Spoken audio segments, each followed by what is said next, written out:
welcome to the Multiply Podcast. I am joined in studio today with my dear friend, Dr. Fred Garmon. Welcome. Thank you, Eddie. It's good to be back with you today. I'm excited. Yes. It's always a joy to be together. I mean, we were together just a couple of days ago, and if you had the time, I'd hang out with you in a couple of days from now. So Wonderful. Looking forward to that. Good. Make it a habit. Oh, that's great. So let me introduce you a little bit, just in case there are any listeners that didn't listen to our previous episode together. But we've known each other for a couple of years now. I first met you as a youth director many years ago, and you had come to our youth directors annual meeting, and you presented LeaderLabs and all the leadership initiatives and so on. And I remember thinking to myself, man, if I could figure out a way to get close to that guy, then I'd learn some things. And then little did I know after I moved here that we'd become good friends. So yeah. I've been gunning for friendship with you. You just didn't know about it for years now. So you've served as a pastor for over 30 years in Oak Ridge, Tennessee. You've been a missionary for 11 years, and not just the missionary, but superintendent over Southeast Asia, correct? Right. Yeah. And then 10 years of leadership organization, where you wrote and taught 5 different executive leadership programs. You travel all over the world teaching. Usually my text messages to you whenever I see if we can have lunch will begin with, "Hey, Dr. Garmon, are you in America?" It's true. And often it'll be, several hours later, "No, I'm in Cambodia. No, I'm in Germany. No, I'm in South America," or wherever it is that you are. And you have your PhD in organizational leadership from Regent University, along with degrees in biblical studies and ministerial ethics. And you're also my mentor and my good friend. Wow. I'm honored. Yeah, I like that. Can you travel with me and introduce me, please? Yeah, you got it. I can't wait to hear what I have to say after that. Nice. So I know LeaderLabs. I've gone through LeaderLabs multiple times with you, and you've done some really fantastic TTI assessments with all of our staff here and a ton of training with us. I'm a certified 10 Essential Skills of Leadership, certified by your organization, and then also certified LeaderLabs 3.0 teacher and trainer. And so we've spent a lot of time together developing all of this, or you developing it and me, learning from you. And in this same process, it's given me a really good insight into all of the things that you've accomplished and the things that you succeed at and the way that you do ministry. And you're very successful, very accomplished. People on the outside might look at you and think, man, he's got it all figured out. But that wasn't always the story. You didn't come from high pedigree and this kind of silver spoon in your mouth. Everything wasn't handed to you because it was built by somebody else. You're literally, obviously the Lord was the one who helped you through it, but self-made in every sense, where everything that you've done, the Lord has helped you do from scratch. And so I wanted to share with our listeners, in the words of Dr. Garmon, tell me your story. Yeah. Well, you are exactly right. And, I think we all have the tendency, a propensity to see someone that for whatever reason and to whatever measure we see them as successful, and effective, popular to some degree. And we think, we assume it's kind of like an overnight success until you get to know them, and then you ask that probing, all-important question that both of us like, and that is, tell me your story. Right. And typically when I do that, which is kind of like my starting point anytime I meet someone, is to say, tell me your story. Yep. My jaw typically hits the table because you just, you look at them awkwardly and say, what? Not you. But, not everyone is born with that silver spoon. Not everyone is born in that situation. In fact, Scripture tells us that God blesses people, and He actually chooses people who are the less fortunate, right? Not the most popular, and that don't really come with that, as you said, pedigree. And yet He chooses to use us. Now that doesn't disqualify others. No. Thank God. No, of course not. And I don't want to play that down, but no, I've had a few bumps in the road. I like to call them. I've had to learn the sidewalks and the speed bumps of life. Nice. to learn how to stay out of the broad way and to get up on that narrow way. And I think that's really key. Hmm. I've been in the Church of God now, a denomination here, for a long time. Over 40 years now, which is hard to believe. And I didn't grow up in the church. I'm a product of the church, more so of the kingdom. Hmm. But I don't believe there has to be an either or. I think the denomination is a part of the kingdom. Right. It's kind of like Jesus. There is the spirit and the flesh. There is that combination, which is an enigma and a mystery that we all have to contend with. And so when I came into the church, I came in truly as someone who just did not know what I did not know. I was naive and ignorant. So your parents weren't Church of God. You're not third generation Church of God. You're not third generation No, Pentecostal Christian. my dad, and we called him Daddy. My daddy wasn't any generation kingdom. My dad was just an uneducated third grade education, I think. Maybe didn't even have that. He was born in 1911. Wow. And so, I was the baby of 8. So I was the youngest of 8 children, 9 years born after my sister, who was 18 or was 9 when I was born. Wow. So 8 children, you're the baby, but the other 7, the closest one to you was 9 years away. Yeah. And then others even more so from her. So when I was born, I had brothers and sisters who already had children. Oh, wow. Interestingly enough, when my mother was pregnant with me, my brother's wife, my oldest brother's wife, was also pregnant. Wow. And my sister was pregnant. Are you Romanian? Yeah, you think. People ask, are you from, Europe, or are you from West Virginia? Yeah. Are you a hillbilly, or what's the deal, But no, well, we did come from the other side of the tracks. We were poor. So my dad was a construction guy. He was a brick mason. He taught my 2 older brothers to be brick masons. So I grew up in that family, and he was good at his trade. Wow. I grew up in a 6-room block house that he built in the middle of Charlotte, North Carolina, which was the Queen City of the South. Right. And today, that house, that block home is still there. Sometimes when I'm in Charlotte, for whatever reason, I'll just drive down that street and just look at it for nostalgic sake. Yeah. And I didn't realize then just how close it was to literally the downtown square of Charlotte.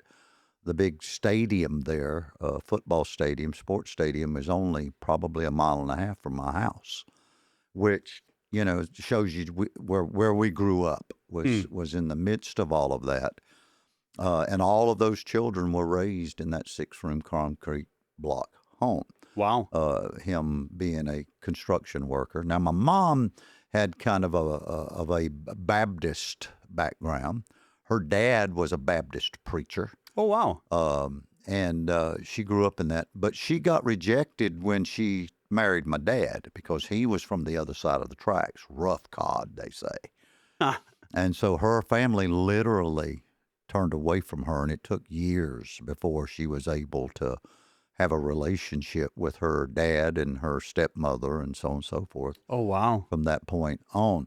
And so what little bit of upbringing I remember as a young man, it was in the Baptist denomination. But it was inconsistent. My mother was a very spiritual woman. And I remember Baptist Sunday school. I remember sitting in the pew watching my mother sing in the choir. She was always a little too loud for me. It embarrassed me as a little guy. I remember writing in my Bible, and playing, and I still have one of those old Bibles where all my little scribbles as a 7, 8, 9-year-old was there. Wow. And would you go to church consistently? Like, was it every Sunday? I think so. Mm. I just don't remember. Yeah, yeah. It was just so young. So I do have some, I'm just, for context sake, I have some religious memories. Dad never went with us. That's what I was going to ask. Your dad didn't go, huh? He never went with us. But I never remember my mother and dad arguing. Never. I never remember any ill will between them. I grew up with nieces and nephews, like brothers and sisters. So, Right. because all my brothers and sisters had children That were your age. that were my age. Yeah. Wow. In fact, I had a nephew and a niece who were older than me. Mm-hmm. So I was born an uncle. This is very common in the Romanian community. So when you have 8, 10, 12, 14 kids, it happens because, the distance between the first and the last. Yeah. But I kind of grew up therefore as a kind of an only child. Right. You were on an island to a degree for sure. Yeah. And but on Sundays, I do remember that everyone came to our house. Really? Yeah. My mama was what we call the oak tree. Mm. Everything revolved around mama and daddy. And so everybody would come on Sundays, and my brothers and sisters, none of them went to church, so they'd just come, 12 or 1 o'clock on Sunday. And evidently we went to church pretty regularly, now that I think about it, because my mother would always prepare the food on Saturday. And what she did early Sunday morning, because she prepared for this ton of people. It's a big bunch of folks. All the kids came when home. Everybody came home on Sunday. Yeah. So your mother was the glue that held the family dynamic together. The glue, the oak tree. The oak tree. As I call Yeah. it. She's the oak tree. And so I grew up in that kind of environment, which I think was healthy. We were poor, but we didn't know we were poor. Because the water we swam in, as we like to call it, our culture was poor. But because we didn't know we were poor, it was normal to us. Yeah. I remember one Christmas getting 2 or 3 really nice Christmas presents. I was about 7 or 8 years old, and I remember my mom coming to me on Christmas morning, and she said, "Now these are yours, but your nephews didn't get anything, and I need for you to pick 1 that you're going to keep, 2 that you're going to give to them." Oh, wow. And it just broke your heart. Yeah. Poor old, what is it? Selfish me. But as a little kid, it's like, that's hard. Gosh, this was hard. Yeah. And so I kept the battleship. Good man. Good man. And gave the other 2 away. So how old were you? I guess that memory was a 7 or an 8-year-old. It's wild how because of the emotion attached to it, you still remember it now years and years later. Oh yeah, it was just that way. Now, and I say all that because it sets up the context for what follows. Because you can't make this stuff up. I was 9 years old. That was our family. That's what I was in. That was our normal, I was 9 years old. I was asleep. And at 11:30 that night, when everything kind of fell apart, I awakened to sirens and police. And you were 9? I was 9. Police in our home. My mother's crying uncontrollably. My dad is angry and cursing. And police have him handcuffed. And tons of police are there. 3 or 4 police cars are in our front yard. And they shuffled me next door to my aunt's home, aunt and uncle. And to get me out of that chaos, where I found out that my now 18-year-old sister, I'm now 9, she's now 18, had been shot to death in my front yard. And been living in an inner city, and stuff. She was shot with my dad's gun, so that's why the police had him handcuffed. Oh my goodness! To which they when they figured out the story, they unhandcuffed him and apologized, and that was an insult to injury. Yeah. Seeing your daughter laying in the front yard, and then the police thinking you did it, and so that started kind of a cascade of the dominoes, negative dominoes falling, because 5 months later, my dad's grieving the loss of his youngest daughter. And then my mom hears word from the doctors that she's got terminal cancer. Oof. That was 5 months after. 5 months after. Jesus. And she lived 2 weeks from the day we found out she had cancer. That fast? It happened that fast. And there's so much to that story that I could go into that now have spiritual impact on the way I see certain things. She had gotten off and involved in a small Bible group, a home group that I now see that it was cultic in its belief system and the miraculous and so on and so forth. So she had been taught by the leader of this group that doctors were evil and medicine was evil, and that if you had faith and proved that faith, then the Lord would heal you. And so she had held on to that to the point, and not told anyone that she had cancer. So to the point that the when signs were there earlier, she just kept it private because of the faith. And she knew that if my brothers and my dad found out about it, then they would intervene. So or try to. So she kept it to herself. And that day, I'll never forget that day of watching her pick up the telephone. And that was back when there was just the rotary dial, hard line in the phone. And I remember hearing her talk to my oldest brother and said, "Jimmy, I need you to come take me to the hospital." And he was on the job working with my dad, and he came in his pickup truck and took her to the hospital, and she never came out of the hospital. So she was there.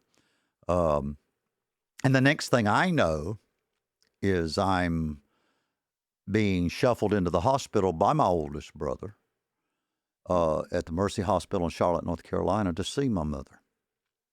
She would only live hours.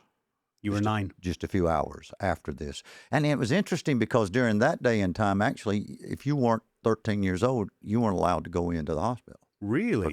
Yeah, that's what I remember. And so he had to take me up the exits, up the staircases, couldn't do the elevator.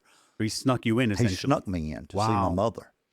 And I remember my last memories of seeing her was in the hospital bed with all the tubes and everything in her, and me standing at the bottom of the bed, Lord, at her feet, and scared to death. Just it was just more than a 9-year-old needed to deal with. And she looked down when she recognized me, and she said to me, she said, "Hello, pretty boy blue," which was a affectionate name that she called me growing up, pretty boy blue. I was her little man. And I said, "Hi, Mom. Hi, Mama." And she said, "Come over here to me. I got something for you." And so I walked around. Jimmy, my brother, pushed me, and I walked around and stood right up against her bed, right to where she could touch me, and she held my hands. And there was a little dresser right beside her with a drawer. And she said to me, she said, "Little boy blue, I've got some sheep for you. Or I've got some lambs. I've got some lambs for you in this drawer. And one day, you're going to take care of those lambs." And I just looked with a puzzled and started to reach down and pull the drawer open. I thought she had bought me something. Mama bought me a gift. And my brother grabbed me and said, "There's nothing in the drawer, Freddie." And it was Freddie. That was my name then. And "There's nothing in the drawer, Freddie." Now, and I left shortly after that, because she, closed her eyes and, was unconscious at that point. And a couple of days later, she passed away, and I left crying, and that was my last memory of her Mm. until a few days later when she passed. Looking back on it, I think it was prophetic. Yeah. It was actually prophetic. There were some lambs in my future that would become sheep, Mm-hmm. and it's an analogy and a metaphor used in Scripture when Jesus was speaking to Peter that if you love me, go take care of my sheep. Right. Right.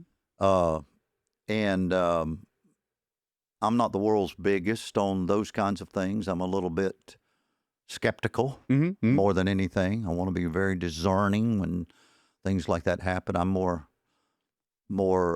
trusting on some other things, but you can see in my background why I would be skeptical.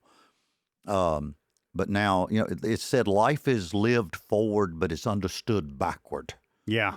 And now at 68 years, I'm looking back at that, and she was prophesying over a little boy Mm.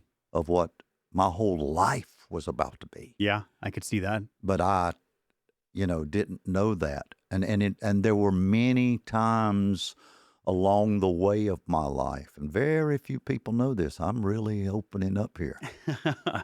That moment standing there and hearing her voice say that to me has pulled me through some very traumatic and some trying times in the ministry. So, at 9, my sister is shot in my front yard and dies. My mother, 5 months later, dies. And that set my whole world on fire. My life was really messed up from that point on. My mother knew that my dad couldn't raise me. And she wrote in our family Bible, she said, Joe, you'll not be able to raise Freddie. So please make sure you take him somewhere where someone can take care of him. Wow. Well, that ain't never going to happen. Yeah. Daddy's not going to give his boy away. Right. I'm glad he didn't. But in some ways,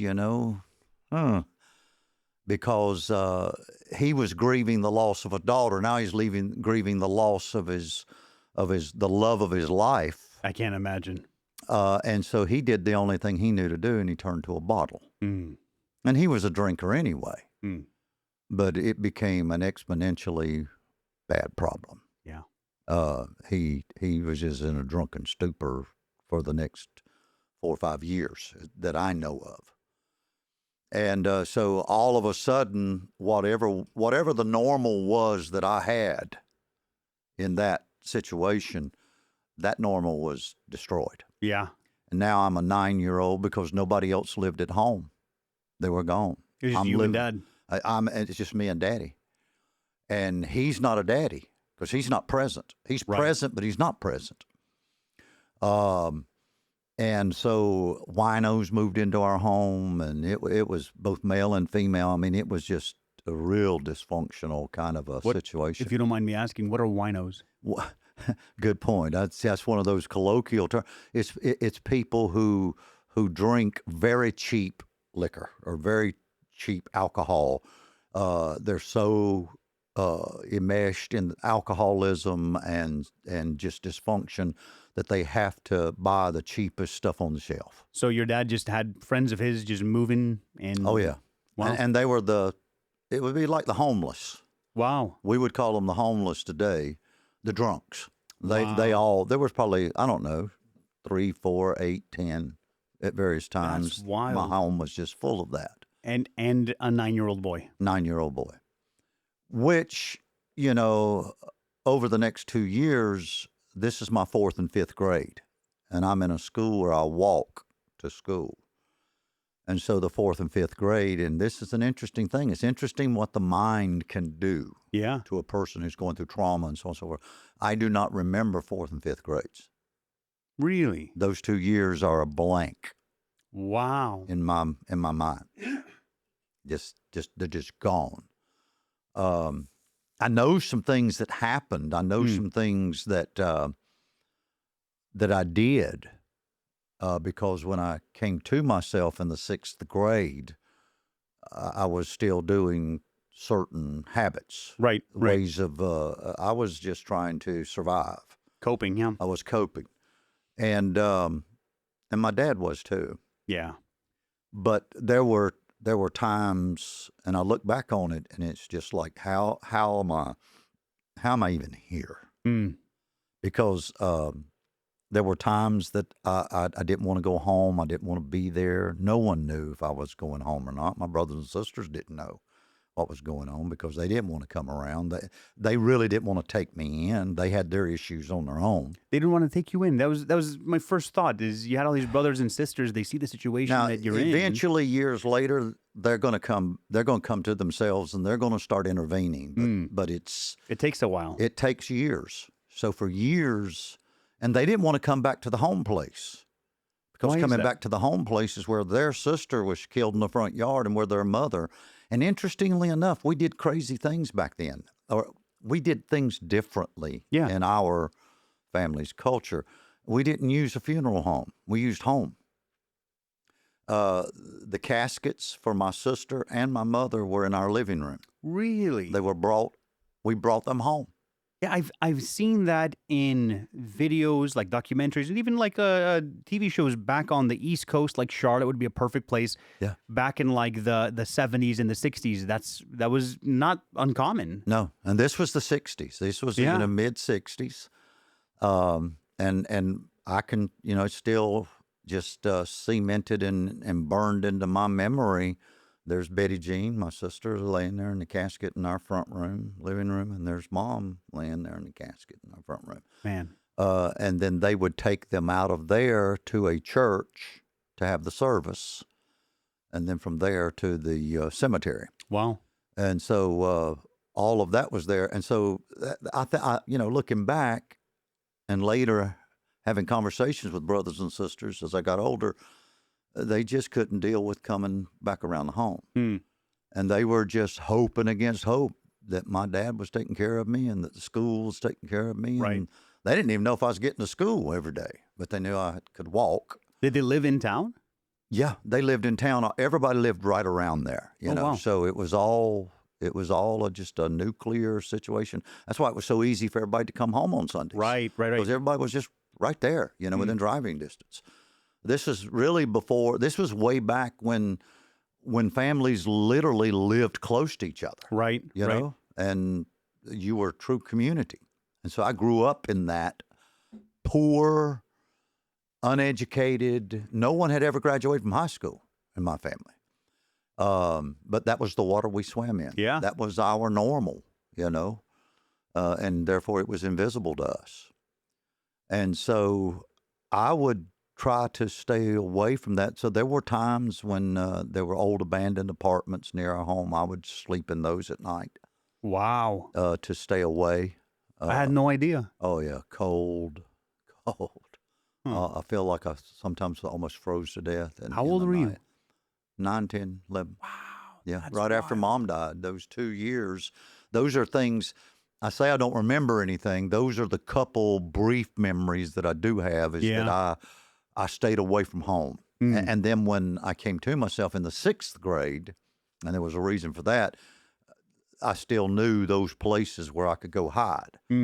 But my favorite place to hide, and it became exponentially worse on weekends, because then that's when all the winos would come. Oh, so your home situation on weekends was the worst. Oh, it was definitely the worst for whatever reason.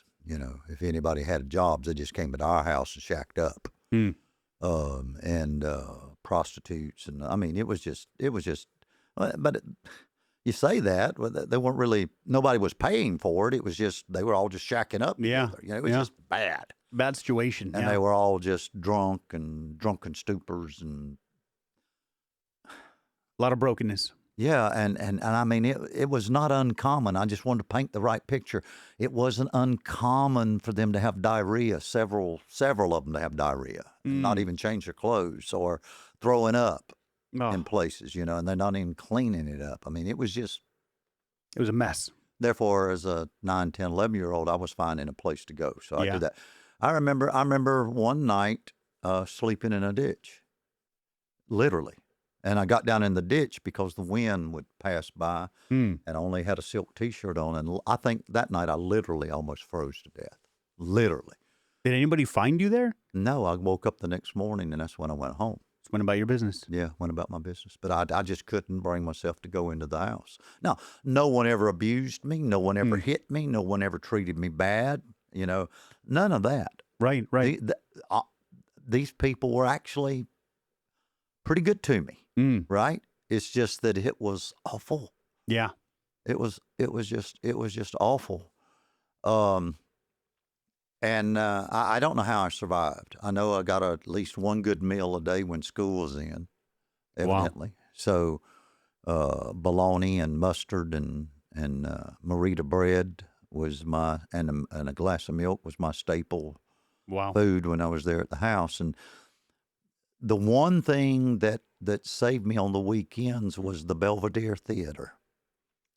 And the Belvedere Theater was within walking distance. It was probably a quarter mile from our home. And back then, this was really, really interesting. The Belvedere Theater was only open Friday night, all day Saturday, and all day Sunday. It was a weekend theater. And they would show 3 movies. They'd show one movie on Friday night, and they would show 3 movies on Saturday and 3 movies on Sunday. And on the weekend, it'd be the same 3. And I would go, and you could get in for a quarter.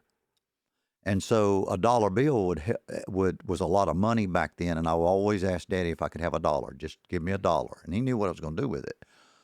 And so I'd end up bumming enough money from the bums and everybody that was there to have a couple dollars on the weekend. And I'd save it because I would go on Friday night as soon as the movie theater opened up, and I would pay my quarter and go in. They got to where they knew me. They knew me well. And my cousin who lived beside me, David, was the guy that ran the projectors. Oh, wow. So so they kind of knew me, and sometimes he'd let me come up in the projector room and watch and do that. But I would go in for those 2 to 3 hours on Friday night, and popcorn was 10 cents and a drink was a nickel. And so I would always get me a popcorn and a Coke, and I would sit there and I'd watch those movies all by myself. But it was the most safe and secure, and it was therapy for that 9, 10, 11-year-old boy. Yeah. And it was the same movie 3 times in a row. Well, on Friday night once, and then you come back on Saturday at 12, they opened up, and they would show those movies 3 times, and then they'd turn around and show them another 3 times. So that, I could be there from 12 till 11 or 12 o'clock at night on Saturday, and the same thing on And you Sunday. would rewatch the same thing, but it was a warm place. It was safe. I sat you there had in a warm popcorn and a place, Coke. and I had popcorn and a Coke. Wow. And which, considering your context, that must have been heaven. Oh, it was heaven to me. It was heaven to me. Now, is it any wonder that I love going to movies? And interestingly enough, it was in my adult life that I finally connected the dots. And crazy enough, because when I came into the church, and I came into the Church of God, a Pentecostal church and so on and so forth, and I'm running ahead, but it's interesting because I came into the church, and the church said that this was worldly amusement, and it was anathema. And so you couldn't go to movies. And so I had to hide and go to movies because I was addicted to movies. And looking back, it was still to this day, a good movie is therapy to me. And I always have to have a bag of popcorn and a drink. Because of the experiences that you went through. And looking back, there's just this empty space inside little Freddie. And, we always carry the little boy and the little girl with us our whole life. Yeah. And we will spend our adult lives protecting the little boy and the little girl within us. Yeah. And there's a lot to be said in that. And so little Freddie's still in there. And I, in ministry, there were times, and early on, first 10 years of my ministry, I had to sneak and go to movies. I had to make sure I would go. And I always thought I was sinning to a degree. Yeah. I didn't really believe that. But the church was telling me I was sinning because I was going to a movie. You had this conflict in your soul about it where... cognitive dissonance, big time. Yeah. and never could tell anybody, of where I was going, what I was doing. But if I had stress and I had tension, and even once I started pastoring, I would take off and go to a movie. And to this day, and now it's not even a movie. To this day, I'll be driving somewhere, and if I'm under a little stress, I will stop at a movie theater. I will go in and say, I don't want a ticket. All I want is your popcorn. And I'll go over and I'll pay big money to get that popcorn and that drink, because you have to pay big. They're crazy what they charge. Yeah. But there's something that is as good as an antidepressant for me. And I'll get it, go sit in my truck and eat my popcorn and my Coke. Or there have been times that if I'm under stress or I'm just needing a break, I'll go to a movie, may or may not be even something I was that interested in, but I'll just go to the movie and go into that dark place, get that popcorn, that Coke, and sit there. And when I finish my popcorn and Coke, I just get up and walk out. I took my pill. And I'm okay now. Just because of your experiences and how much that affected you. The nostalgia of it. That's exactly right. What a powerful experience. Wild. Yeah. And so, that's until, about the 6th grade when what do they call it? They started busing us all over the South. Desegregation took place. And the neighborhood school that I was brought up in, Lakeview Elementary School, was an all-white school, and then the all-black schools, and so it became mandatory that they desegregated. So a certain amount of us were taken out of our all-white school that we walked to, and I had to ride a city bus across town to another school. When they desegregated, they didn't just keep within geographical, whatever's closest? Oh, absolutely not, because we were segregated. Oh, you were segregated geographically as well? Yeah, blacks were in one part of town, and whites were in another part of town. Interesting. And I still remember going downtown with my mother to Cress's department store, which was right on the square in Charlotte, and there was a counter for blacks and then the counter for whites. Wow. There was a drinking fountain for blacks and there was a drinking fountain for whites. Wow. So, but that's what happened in the 60s. Mm-hmm. I was growing up in the midst of revolution and the hippie movement and the drugs and the sex and, free love and desegregation and the social justice was really pulling out. And, and rightly so. The country needed to change. Mm-hmm. But for some of us, we got caught in a smack. And so this was insult to injury to me, because now taken from the school where I had security, right, the 6th grade, and I had to do this on my own. I don't ever remember anybody even teaching me to do it. I think maybe one of my sisters must have taught me, but I had to have a little ticket that they gave me at school that I could go get on. I had to walk all the way down to the main street every morning by myself and wait for the city bus and give the ticket to the bus driver, and he would take me across town to my school. I'm sorry. So when they desegregated the schools, now you have to go to school somewhere across town. It wasn't a school bus that picked you up? You had to get onto the city bus? Yeah, because they had to use everything. This was all new. So there were some school buses, but they didn't have enough, I guess, at that time. So they also used city buses. African Americans were bused into the white neighborhoods, and some of the whites were bused into other neighborhoods. Wow. So it was gentrification, desegregation, mandatory. But you were a 9-year-old and you had to walk to the city bus. Well, by this time, in the 6th grade, I was probably 11 or 12. Oh, right, yeah, okay. So now I'm 11 or 12. But still, I'm a 11 little or older. 12 on a city bus by yourself? By myself. And then the city bus would take me across town and let me out about a quarter mile from the school. And I'd have to walk there. And I would be there at the school. And interestingly enough, in the afternoon, there were no after-school activities I could be involved in, because I had to be, if we got out at 3 o'clock every day, the bus left a quarter mile down the road at 3:15.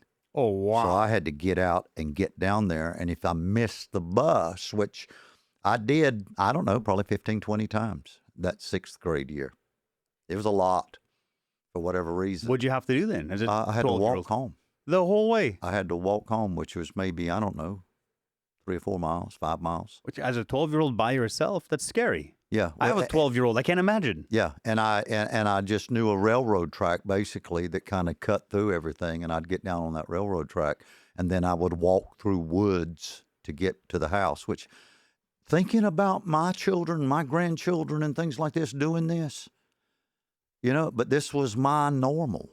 You would walk down a railroad track for several miles through woods as a 12-year-old boy. Yeah, 12. How somebody 11 and didn't 12 kidnap you, how an animal didn't eat you, how, man. It was just, and Daddy knew, brothers and sisters knew, but it was just like, it's like what you did. I mean, it was like you just grew up fast, I guess. Yeah, you grew up fast. You had to grow up fast, and it was sometime. Okay, it was sometime about the summer between 6th and 7th grade that my brothers and sisters came back into my life. I think they saw the dysfunction. They saw Dad's dysfunction, Daddy's dysfunction. And my sister Joanne came and got me and moved me in with her. Oh, wow. And that was my 7th grade. I'm hearing your story, and in my mind, I just go, oh, thank God for Joanne. Oh, yeah. Yeah, well, she was the first. She moved me in with her, and we moved 3 times with her, different places, but I had the same junior high school. Mm. And finally, we moved close enough to where I could walk to the junior high school in the 7th grade. And then the 8th grade, Joanne's life fell apart. Her husband was a wife abuser and so on and so forth. So I got to experience that, watch that. Oh, Lord. And he didn't want me living in the home anymore. So my sister Patsy let me move in with her, which she lived close to the same junior high school. So I moved in with her, and my dad sold the home place, and he moved in with my sister as well. So now my dad and I are back together again with my sister. Oh, wow. And so for the next 2 years, we live with her, and I walk back and forth. And then in those junior high school years, there was rioting going on. I mean, in our context today, we see what's going on in Minneapolis. We see what's going on in Los Angeles. We see the turmoil that's happened, the ideological struggles that our nation's going through. And we think, for those that didn't grow up in the 60s, you think that this is worse. It's never been this bad, but oh, it was. I remember in Charlotte, North Carolina, the rioting was so bad. Charlotte was basically, downtown Charlotte, where I live, was on fire most every night. Wow. And I remember the riots. In fact, one riot at my junior high school one night, they had a band competition, and a white band won. The African-American band came in second, and there was just a riot took place because accusation of Right. of whatever, bad judging and so on and so forth. And I barely got out of that alive. I was being kicked and beat and pummeled with rocks and stones and belts and iron things. And somebody's parent literally grabbed me by the neck and shirt and dragged me into the woods, or I'd have probably been killed that night. But I'm just saying, this was what was going on in America at that point. And how old were you when you had that experience? This was with the riots? 13. This was 13, Man. 7th, 8th grade, 13.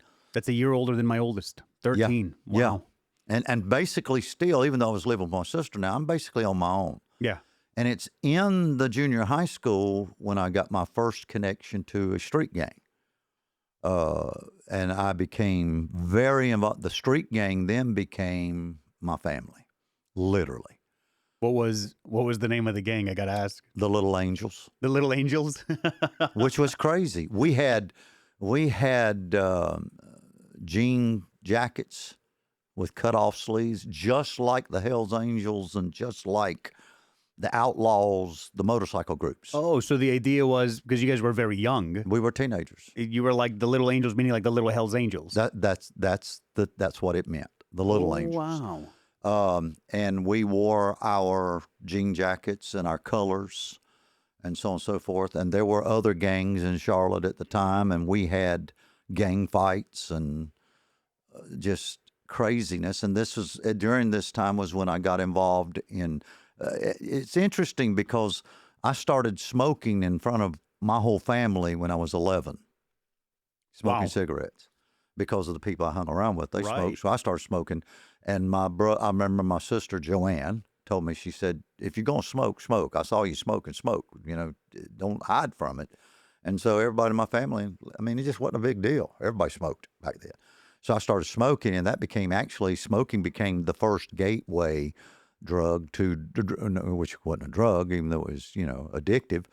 So I was addicted to cigarettes at 11. Wow. And then marijuana, and then I started doing hallucinogenics at 11, 12, 13. Wow. So by the time I'm 13, I'm full-blown into a full-blown gang. And at 14, I'm dealing drugs and making pretty good money on it. And I'm not even associated with my family very much. I'm going to school sometimes, skipping school a lot. Grades are going down. I mean, my life's a mess. But the gang is my life. Fighting is my life. Fighting was survival, literally.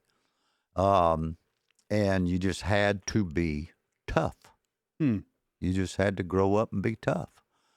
That I could go down that road a lot, but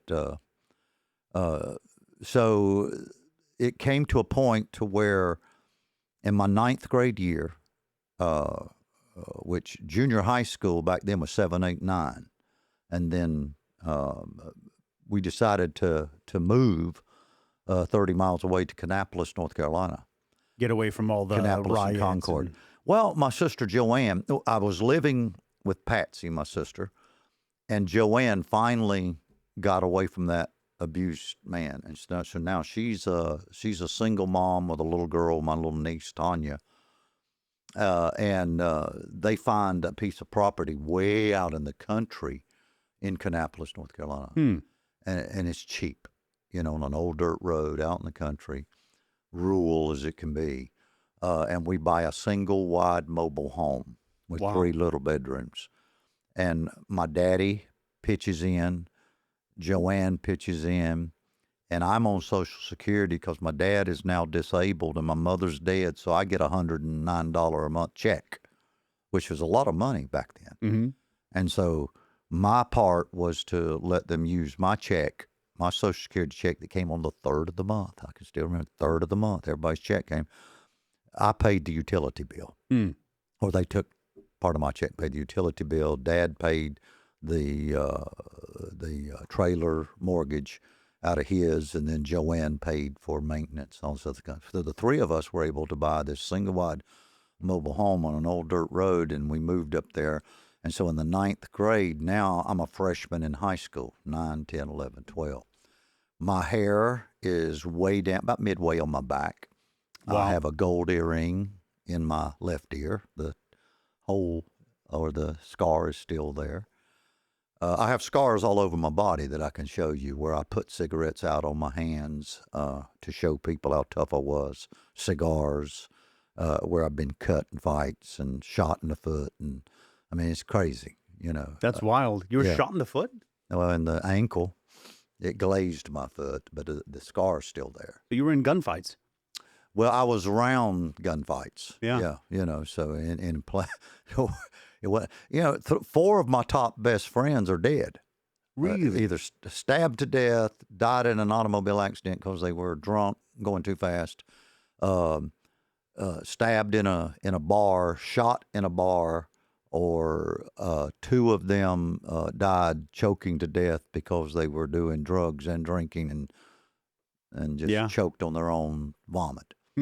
So, and that was where I was headed, basically. And these people were people that you were in the gang with? Oh, yeah. Oh, wow. These are like my best friends. And you're all in your teens at that point? Yeah, Late teens? and in the gang, in the Little Angels, I was one of the youngest at the time. I was 13, 14, 15, 16. I see. So everybody else wasn't your age. They were older No, than you. some of them were 18, 19, 20. Okay.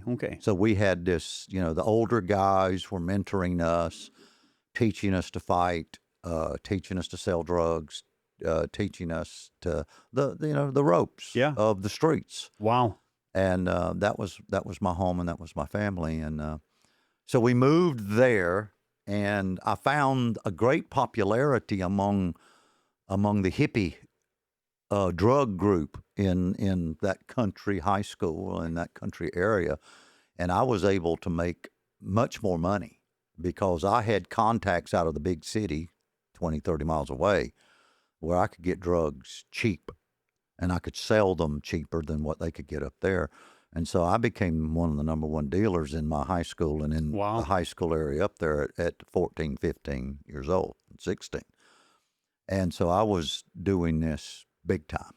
So your dad and your sister, I'm sure they saw, where do you have money from? Or did they put two and two together on their own? They knew. Mm. They knew. At any given time, and my room in the trailer was 10 foot wide and 11 foot long, with a little bitty bed and a little bitty closet where I could hang maybe 10 pieces of clothing Mm. and roll out windows. And it's crazy because I'm always been an artist. I was always into just art. And, but I remember,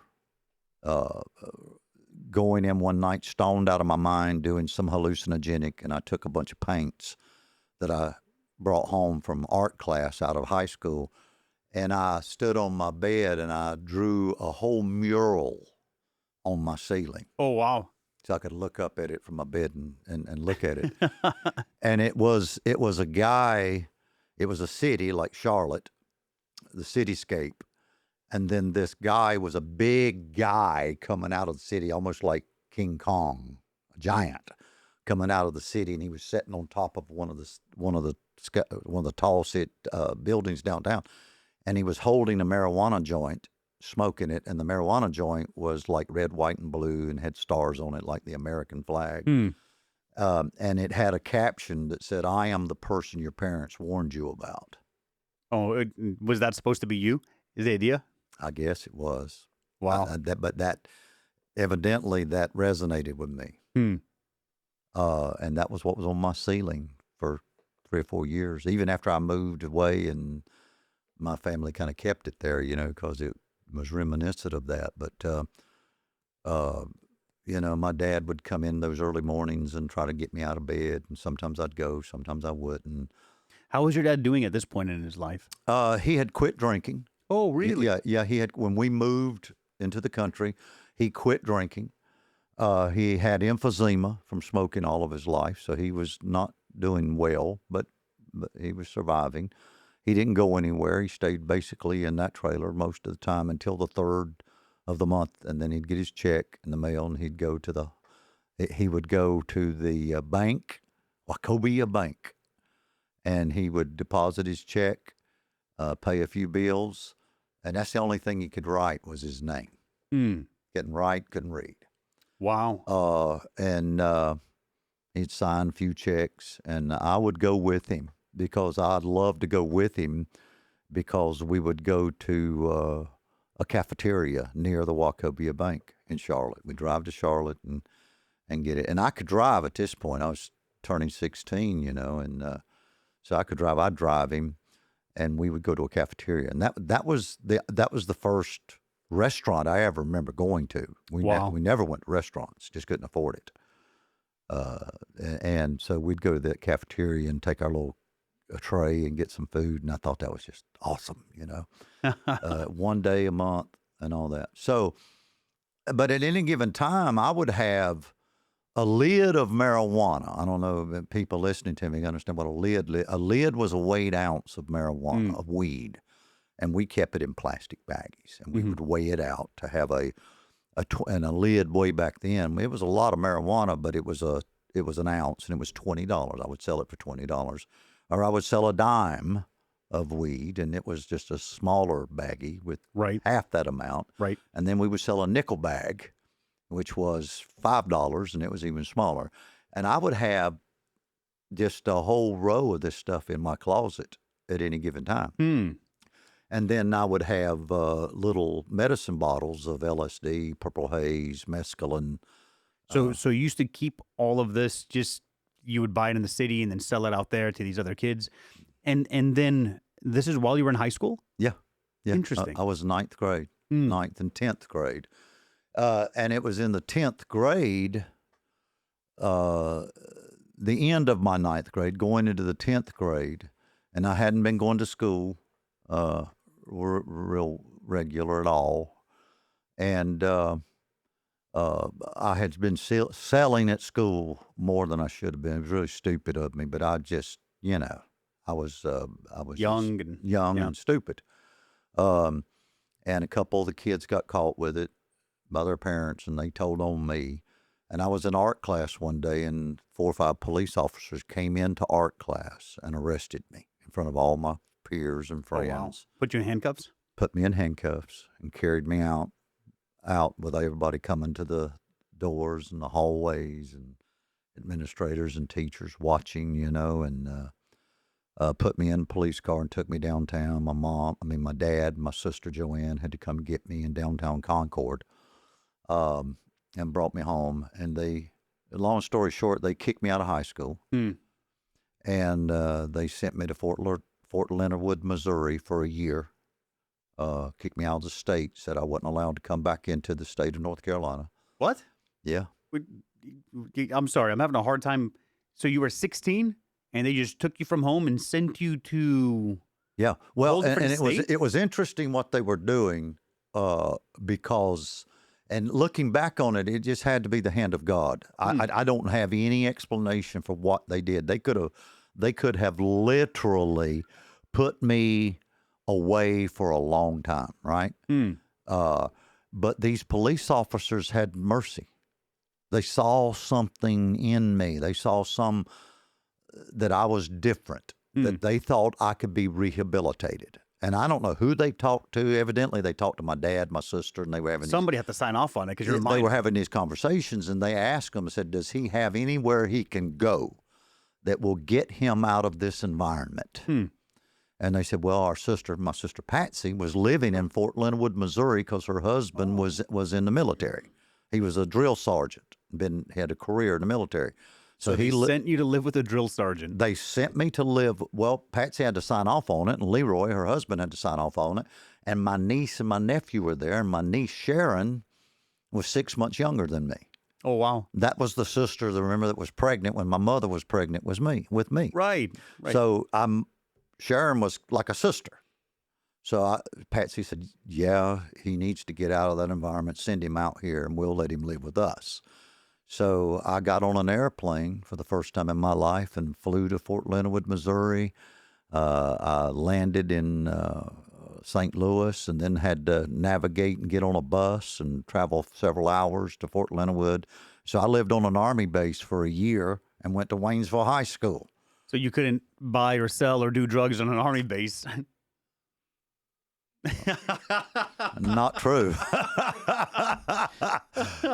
None of that changed. Oh, wow. I just got. I thought the story was going to be, so then I got rehabilitated. Changed location, but just found the same bunch. Wow. You can find them anywhere and everywhere.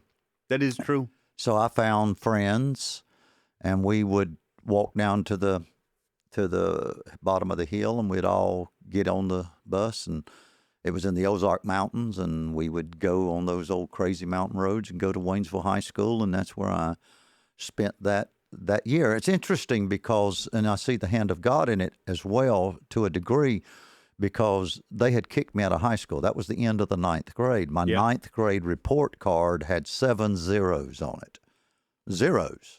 They couldn't even give me a grade because I wasn't in school enough, and what little bit it was, I'm sure I wasn't doing anything. I didn't care.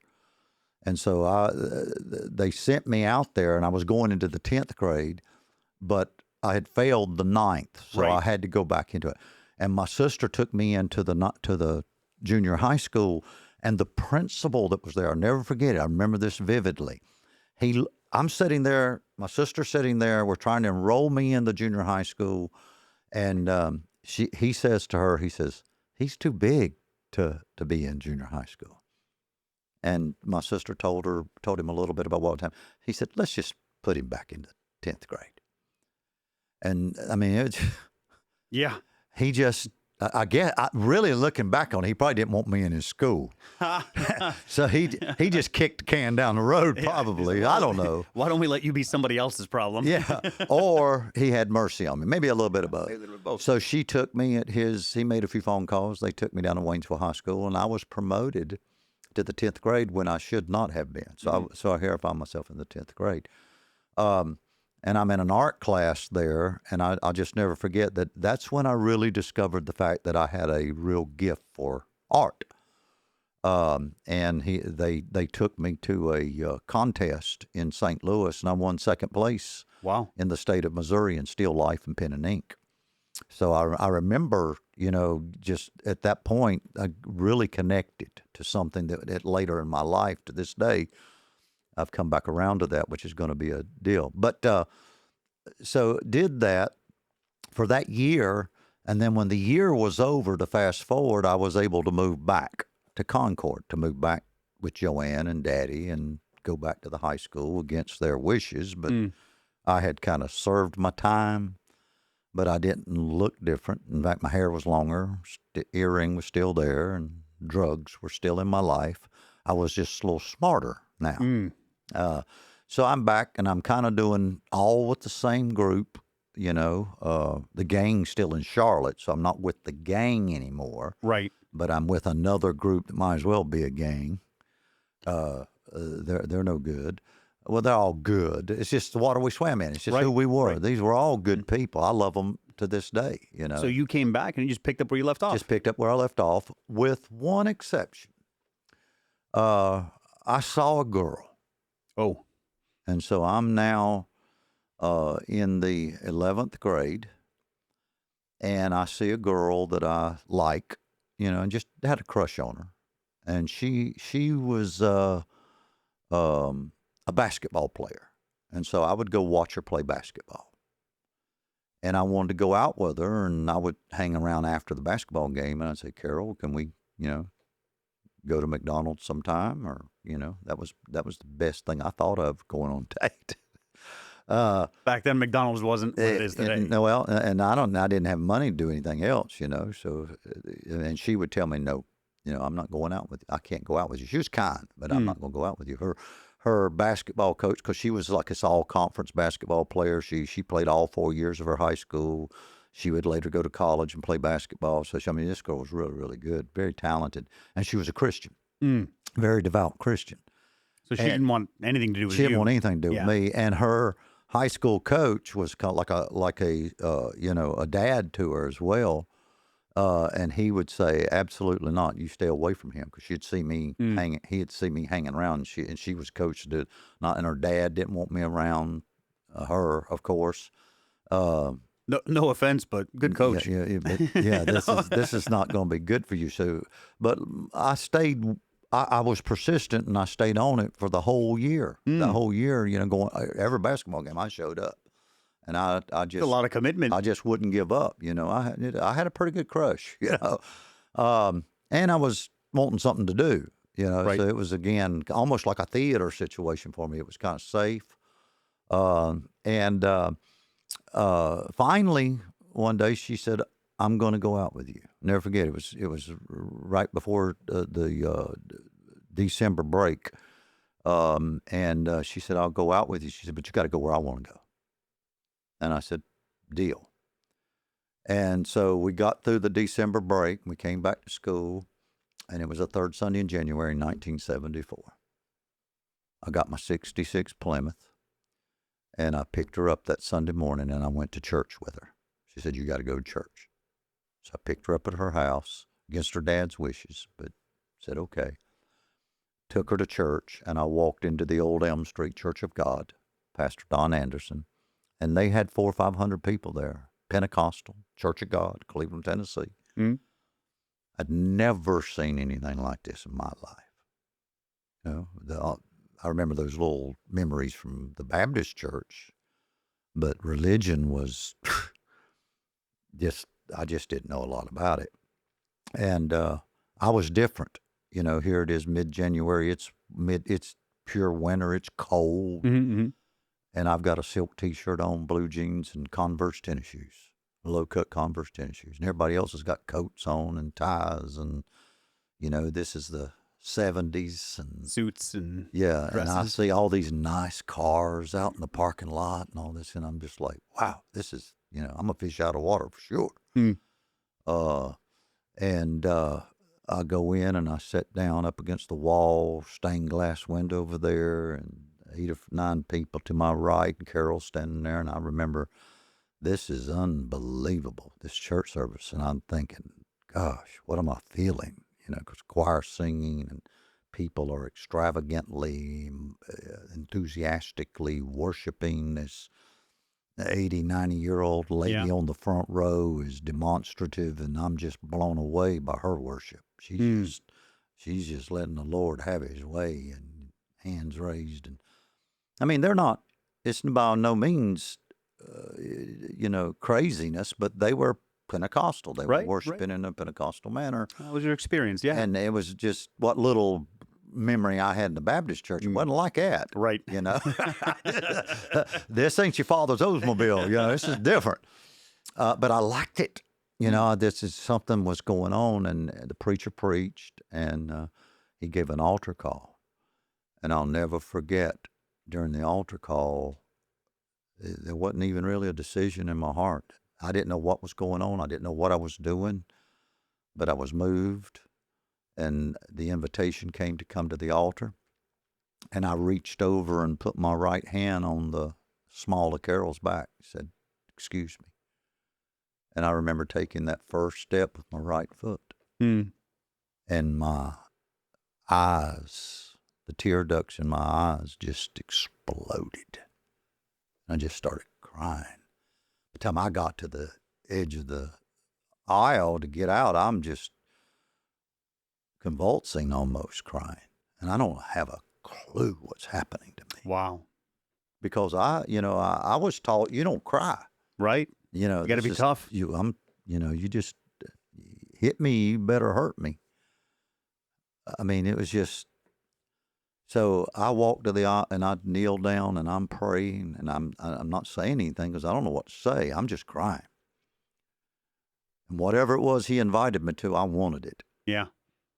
And I just remember all kinds of hands coming and laying on me, and hearing people cry with me. And I'm looking around, and there's probably 30, 40 teenagers. They had a big youth group, big youth choir.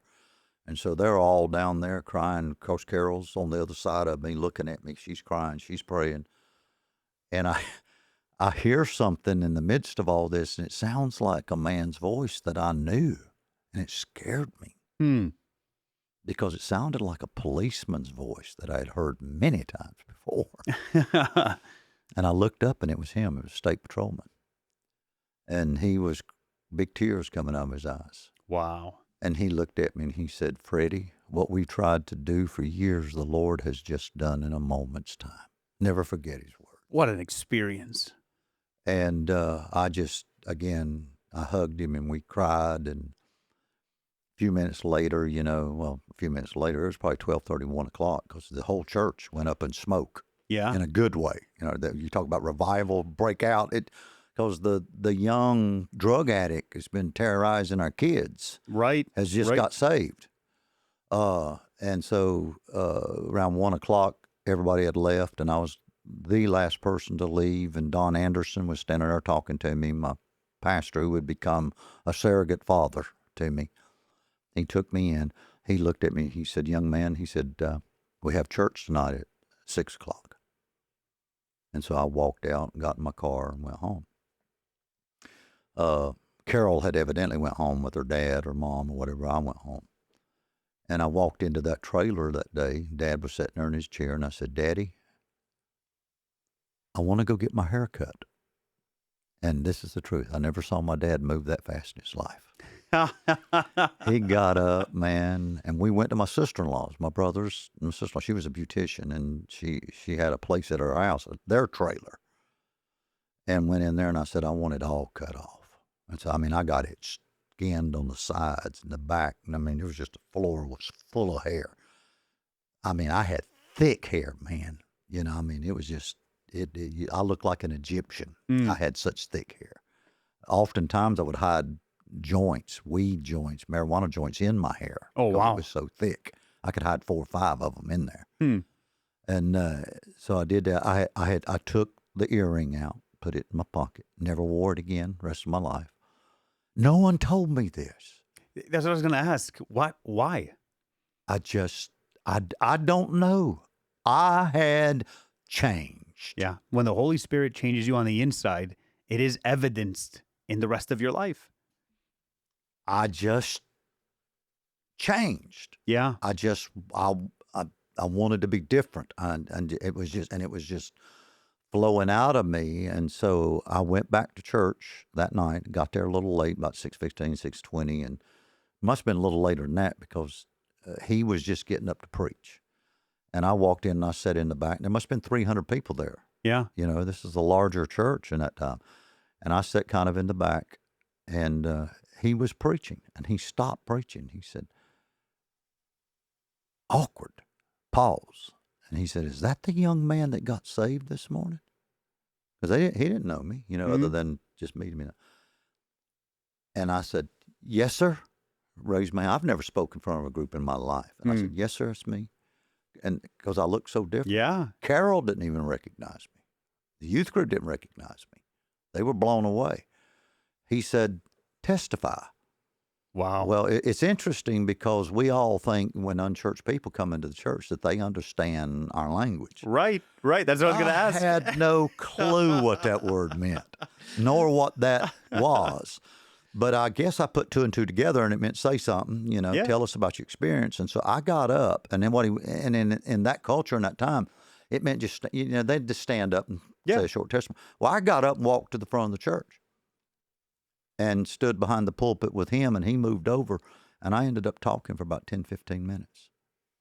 And I don't know what in the world I said. I don't even know how in the world I talked for that long.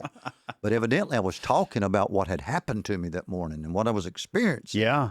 How I had to go get my hair cut, and I had to get rid of the earring, and I want to change my life. And I see things here that I want to be a part of, and, you know, I don't know what I'm going to do, or I'm this. And the church just came apart again, and everybody came to the altar. And, praise God. And we're all just, you know, worshiping, and I'm crying again, and this is all fantastic. So, which leads me to the next morning. And I ride the school bus to school, and I walk in the school, and we had a cafeteria that was right in the middle of the school, and every 2-story school, and everybody gathered there in the mornings, and you walk into the foyer to these concrete, floors and so on and so forth.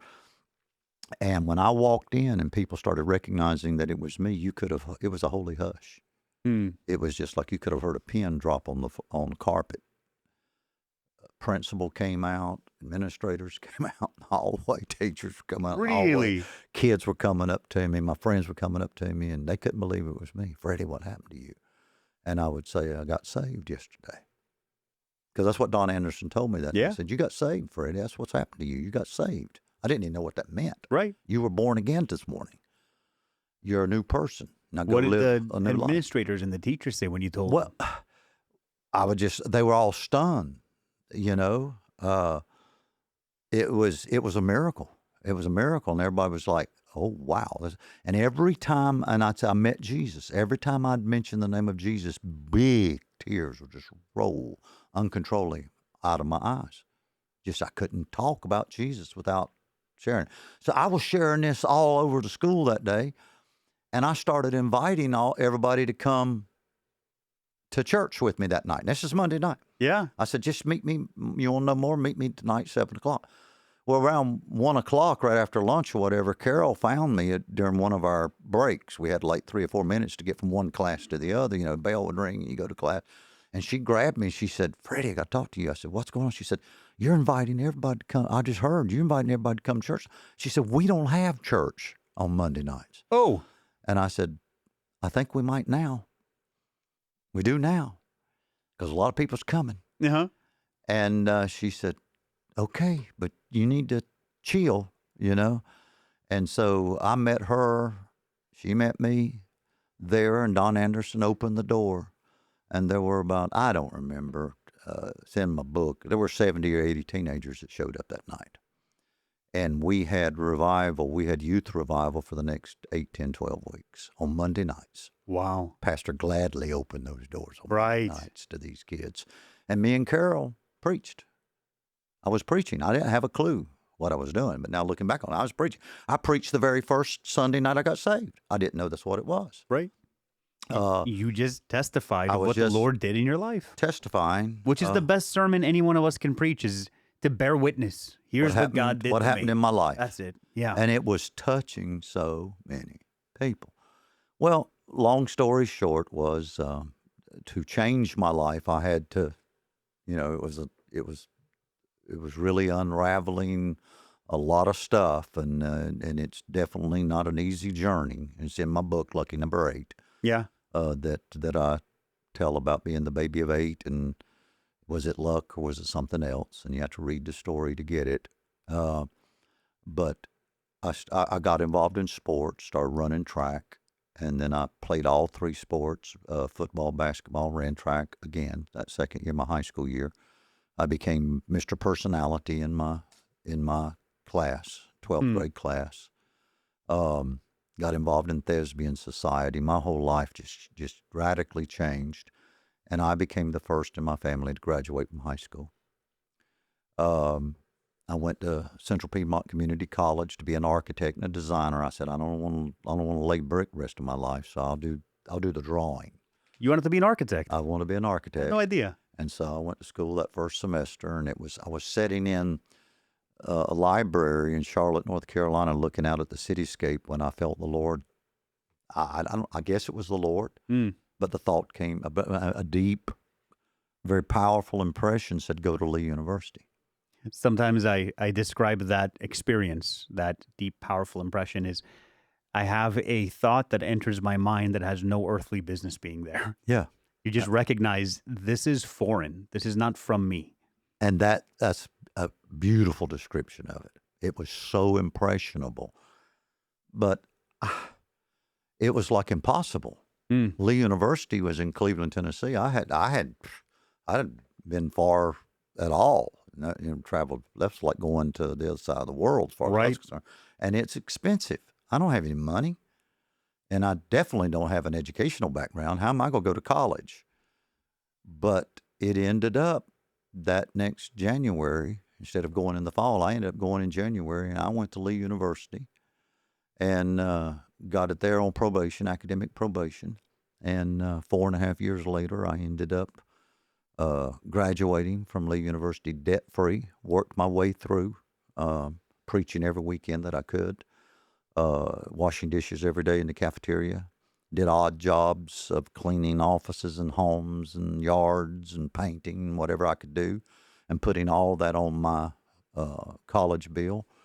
And I had people with parents that had money that didn't graduate debt-free, but I did. Me and my 66 Plymouth, Still have that 66 Plymouth. Still had that 66 Plymouth, and graduated from Lee University, and met Shirley there, my wife, now of 44 years. Wow. And it wouldn't be another 2 years that we would get married, but we met each other and, started dating shortly after college there. But ended up going to Oak Ridge, Tennessee to be a youth pastor. And that's where Shirley and I got married. And from being a youth pastor, we started traveling and evangelizing, and then went to pastor in Florida, built a church in Florida for 2 years, and then went to Fort Myers, Florida, and pastored there for 10 or 11 years, and then went back to Oak Ridge, Tennessee from being a youth pastor now to be senior pastor. Spent another 10 years there. Went back to school, got my Master of Divinity degree at the seminary, and then went on to get my PhD in organizational leadership because I loved leadership. And all of this was like, it was me having to learn this because I didn't get it in high school. Right. I had to do remedial training the whole time, and I knew that I needed this. Yeah. And so it was me learning, but then it was just intuitive to me to translate everything that I was learning and give it away to other people that would help me. And it was discipleship, it was Christian formation, Right. and so on. So I was forming me, but I was also letting that flow through me to other people. And it was in Oak Ridge, Tennessee that Shirley came up with the name LeaderLabs. Mm-hmm. And we started working on that. And that was about the year 2000. And then eventually we went to the mission field for 11 years. Lived here in the United States, but went back and forth to Cambodia. I became the superintendent of Southeast Asia, where we had orphans and orphanages, and that was all part of my love for kids and all the stuff the trauma that I had come through. And now they're all raised in Cambodia and Thailand and got kids of their own. They're all Christians. Awesome. And then we transitioned out of that into LeaderLabs full time, and that brings us full tilt to today, where that's what we do. We train ministers and Christians and nonprofits in all the stuff I've been through is the filter that we pull it through. Yeah. And whatever I needed, I give that to others. Yeah. And it has found a home in people's lives. That it has. It's found a home in all of our lives here in Cleveland, all of us. And the mission statement that God gave me when I went to Cambodia still guides my life. Inspire hope, empower potential. Inspire hope, empower potential. That's powerful. Yeah. Yeah. No, and wow, what a journey. What a journey of discipleship. Yeah. Learning, growing, being a disciple, who's making disciples, who make disciples, and so on. Yeah. What a beautiful story. Thanks for sharing your testimony. On the outside, when people meet you, they might meet you today, they don't know your entire journey. They don't know what you've come through. Very few people in the Church of God know what I've just told you. Really? Oh, yeah. They'll be sometimes when I'm in a church, I'll share that. Right. You've heard that, I think, at times. Yeah. Your group has heard that. But there are so many people in Church of God. I'd say 90% of the people in the denomination that I've been in 40 years now, 4 decades, have no clue. Wow. That's wild. Yeah.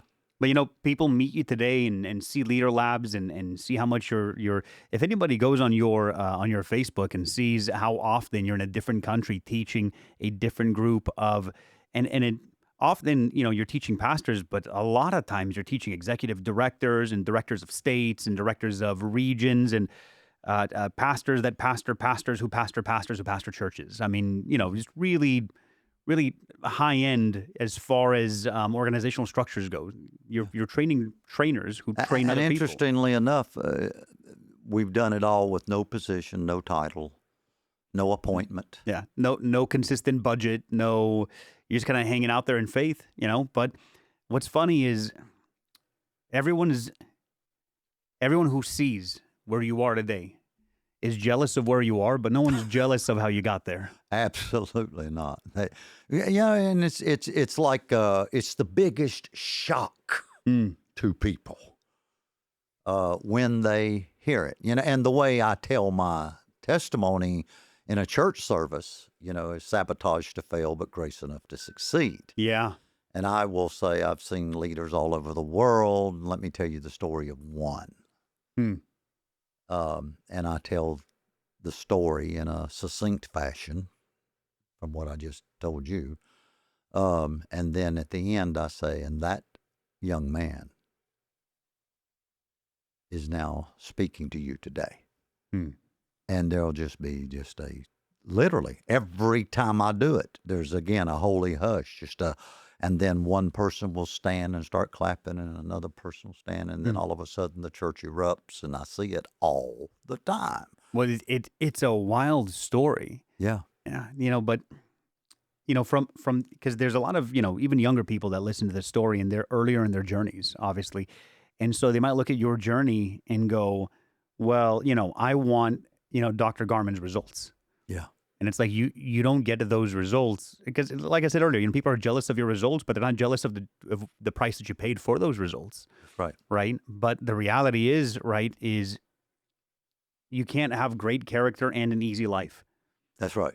You No, you can't. And it's interesting because I tell that, and then I say to people, don't ever assume that my life was a bed of roses right, after I, gave my heart to the Lord that Sunday in January. right, And I said, now you've heard page one. Paul Harvey used to come on and say that's right. that's page one.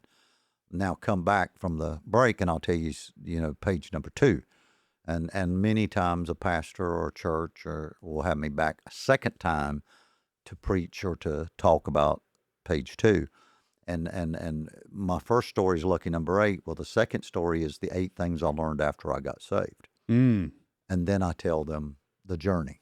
I said, let me tell you the 8 things that if I could tell somebody today what I went through after I said I do to the Lord, Mm. and that is another story in and of itself. Well, let's save that for an additional podcast. Okay. I would love to walk through that with you. Okay, yeah. Yeah, and yeah, no, I appreciate so much you sharing your story. I have a couple of other things that I wanted to ask you about, but actually, I think I'm going to save it for our next podcast. Okay. I think it would be a really good fit because I think it would line up very well with the journey after I do.